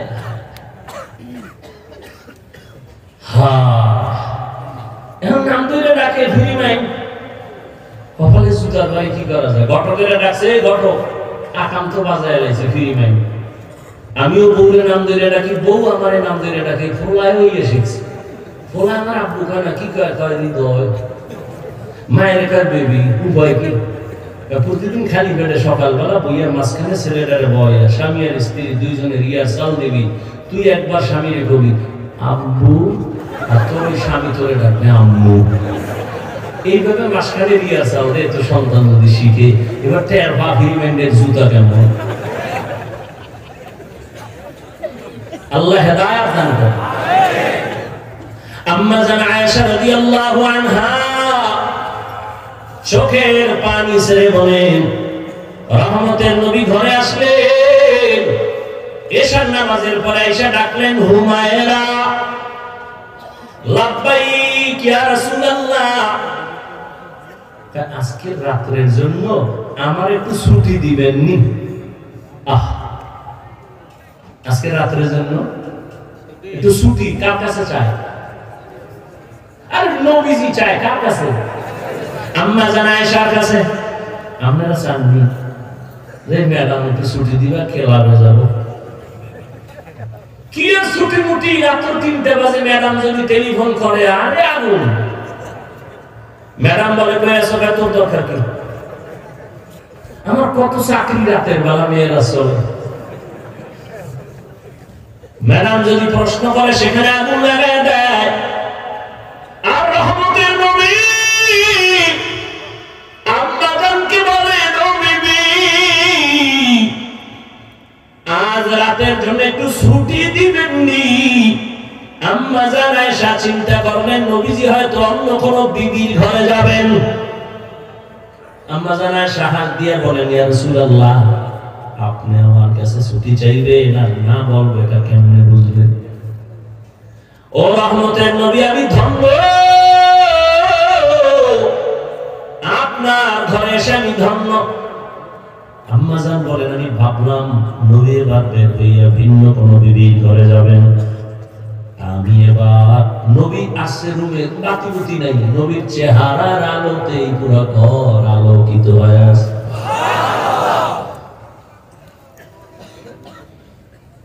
আর আমরা তো চেহারার আলো বানানোর জন্য বিউটি পার্লারে যাই, ধানা খাটা ভরি হতো। একজনই সাদা দেখে আপনার এটারই বিয়ে করবে, ধানা খাটা ভরি। বাসায় নিয়ে যখন টের পাইছে একটু পানি লাগছে, রৌদ্র লাগে দেয়, আসল সাম খালা চান্দি গরম হয়ে গেছে। হায় রে কপাল বন্ধ, চোখ থাকতে অন্ধ। আল্লাহ হেদায়েত দান করুন। আম্মা জান আয়েশা রাদিয়াল্লাহু আনহা তিনি বলেন আমি একটু ঘুমের বাহানায় বিছানায় শুয়ে গেলাম, একটু ছোট্ট রুম, খেজুর পাতার ঘর, খেজুর পাতার ঘর। আমি দেখলাম নবীজি কোন ঘরে যান নাই। আমি ঘুমের বাহানা কইরা আমি তাকায়া হালকা ভাবে নজর দেই, আমি দেখি রহমতের নবী একা নামাজে দাঁড়ায়। আমার হুজুরের এক কর্নারে নবী নামাজে দাঁড়াইয়া হালকা আওয়াজে আলহামদু সূরা তেলাওয়াত শুরু করলেন, আর চোখ থেকে পানি পড়া শুরু হয়ে গেল ঝর্ণার মতো। রহমতের নবী তেলাওয়াত আলহামদু শেষ, সূরা বাকারা শুরু করলেন। ভাবলাম নবী বোধহয় বাকারার মাঝখানে গিয়ে রুকুতে যাবেন, কিন্তু না, পুরা সূরা বাকারা শেষ করলেন। তো তাড়াহুড়া নাই, নবী আস্তে আস্তে পড়তেছেন। আর আমি আয়েশা জীবনে নবীকে এমন কান্না করতে দেখি নাই। নবী তেলাওয়াত করেন আর কান্না করেন। সূরা বাকারা শেষ করতে করতে অনেক সময় চলে গেল। ভাবলাম নবী এইবার রুকুর মধ্যে যাবে, না, নবী সূরা আলে ইমরান শুরু করলেন। নবী ভাবলাম মাঝখানে গিয়ে রুকুতে যাবে, না, নবী পুরো সূরাটাই শেষ করলেন। এখনো প্রথম রাকাতে নবী দাঁড়ানো আছে। আলে ইমরান শেষ করিয়া নবী রুকুতে যাবেন, দেখি না নবী পরের সূরাটাও শুরু করলেন। নবীজি দীর্ঘ টাইম সূরা তেলাওয়াত করেন আর চোখের পানি সে দাড়ি ভিজে ভিজে পানি পড়তেছে। এমন কান্না মনে হয় নবী মরে যাবে। নবী যেই সূরা শেষ করে 4 নাম্বার সূরাটাও তেলাওয়াত শুরু করলেন। দীর্ঘ টাইম নবী দাঁড়ায় কাঁদতেছেন আর তেলাওয়াত করতেছেন। এমন তেলাওয়াত আমি জীবনে এত দেরি করতে দেখি নাই। নবীজি এত পরিমাণ দেরি করিয়া সীমাহীন দেরির পরে নবী মাত্র রুকুর মধ্যে চলে গেলেন। রহমতের নবী রুকুতে যায়, কান্না বন্ধ নাই। নবী মাথা উঁচু করেন না, ওখানে সীমাহীন সময় ব্যয় করলেন আর কান্না শুরু করলেন। আমি আয়েশা দেখতেছি, আমার চোখে ঘুম নাই। নবী রুকু থেকে দাঁড়ালেন, রুকু থেকে দাঁড়াইয়া নবী এবার সিজদায়, মাত্র প্রথম রাকাতের প্রথম সিজদায় নবী গেলেন। সিজদায় গিয়ে নবীর অঝরে কান্নার আওয়াজ। প্রথম রাকাতের প্রথম সিজদায় নবী এর পরিমাণ কান্না, কাঁদতেছেন, মনে হয় নবী বেহুশ হয়ে যাবেন। আর নবী মাথা উঁচু করেন না। দ্বিতীয় সিজদা দিবেন সেই খবরও নাই। নবী এই পরিমাণ সিজদায় কাঁদতেছেন, হঠাৎ করে পেছন থেকে আমি কানে আওয়াজ শুনতেছি, বেলালের আওয়াজ। মসজিদের বাহিরে বেলাল আওয়াজ দিয়েছেন, ইয়া রাসূলুল্লাহ, আমি ফজরের আযান দেওয়ার জন্য আসছি। নবী সময় কম, তাড়াতাড়ি প্রস্তুতি নেন, ফজরের সময় কাছাকাছি। নবী সেই রাতের নামাজের মাত্র প্রথম রাকাতের প্রথম সিজদায় কান্না করে, এখনো দ্বিতীয় সিজদা করেন নাই। ওদিকে বেলালের আওয়াজ, বেলাল ফজরের জন্য ডাকতেছেন, সময় কাছাকাছি চলে আসছে, নবী প্রস্তুতি নেন। ও সাহাবায়ে কেরাম, আমার নবীর এইভাবে ইবাদত, এত কান্না, এত কান্না, এত তেলাওয়াত, এত পরিমাণ দেরি করলেন সিজদার ভেতরে, এত পরিমাণ ইবাদত বুঝার জমিনে আর কোন ব্যক্তি নাই। আল্লাহ পাক আমার নবীকে এই কারণে মহব্বতের নজরে বান্দা বলেছেন, এরে আল্লাহর গোলাম যুবক বাবারা, পর্দার আড়ালের মা বোনেরা, দুনিয়ার রং তামাশা তো কম করলে না রে বাবা। কবে তুমি নামাজে দাঁড়াই আমার আল্লাহকে ডাক দিবা? কবে তুমি পর্দার আড়ালে চলে যায় আমার আল্লাহর মহব্বতের মালা গলায় পড়বা? ও যুবক, রহমতের নবীর মহব্বত অন্তরে জমা করে স্কুলে পড়ো, কলেজে পড়ো, চাকরি করো, নামাজ ছাড়িও না। আল্লাহর মহব্বতের মেরাজ, এই নামাজ বড় মজার জিনিস। নামাজ পড়ো, জীবনে তো নামাজ কম ছাড়লা না, দাড়ি কম কাটলা না, বেপরদায় কম চললা না। এখনো সময় আছে তওবা করিয়া। তোমার মতো যুবক স্কুল কলেজে জেনারেল লাইনে থাকিয়াও তো নামাজ পড়ে, তুমি কেন পারো না? নবীর মহব্বত অন্তরে নিয়া, মা বাবার দোয়া নিয়া, শিক্ষকের দোয়া নিয়া, উলামায়ে কেরামের পরামর্শ নিয়া নবীর আদর্শের মালা গলায় লাগায় তওবা করো। আর জীবনে নামাজ ছাড়বা না, দাড়ি কাটবা না, বেপরদায় চলবা না, মা বাবার দোয়া নিয়া চলবা। ও পর্দার আড়ালের মা বোনেরা, আল্লাহ পাক আপনাদেরকে এত মর্যাদা দান করেছে, আপনারা নবীদের মায়ের মতো দামি মা, সাহাবায়ে কেরামদের মায়ের মতো দামি মা। আপনাদের মতো কত মা এখনো পর্দা করে, স্বামীর মাল হেফাজত করে, মোবাইলে সময় নষ্ট করে না, নামাজ ছাড়ে না, বেপরদায় চলে না। আপনারা কেন পারবেন না? এখনো সময় আছে, তওবা করেন, আল্লাহকে মনে মনে বলেন, আর তৌফিক চান। আর জীবনে বেপরদায় চলবেন না, নামাজ ছাড়বেন না, স্বামীর মাল খেয়ানত করবেন না, মোবাইলের সময় নষ্ট করবেন না। আল্লাহ সন্তান দিলে নেককার বানাবেন, আদর্শ ডাক্তার বানাবেন, ইঞ্জিনিয়ার বানাবেন, নামাজিওয়ালা বানাবেন। আর তওবা করো হে যুবক, জীবনে কয়দিন বাঁচবা? আল্লাহর কাছে তওবা করো, মনে মনে আল্লাহকে বলো, আল্লাহ কোন দিন মরণ হবে জানে না, আর নামাজ ছাড়বো না। তওবার নিয়ত যদি করতে পারো খাঁটিভাবে, আল্লাহ পাক রহমতের দরজা খুলে দিবেন। আল্লাহ সবাইকে খাঁটি তওবাওয়ালা জিন্দেগি দান করেন। আল্লাহ সবাইকে নবীর আদর্শওয়ালা জিন্দেগি দান করেন। আমিন। আলহামদুলিল্লাহি রাব্বিল আলামিন।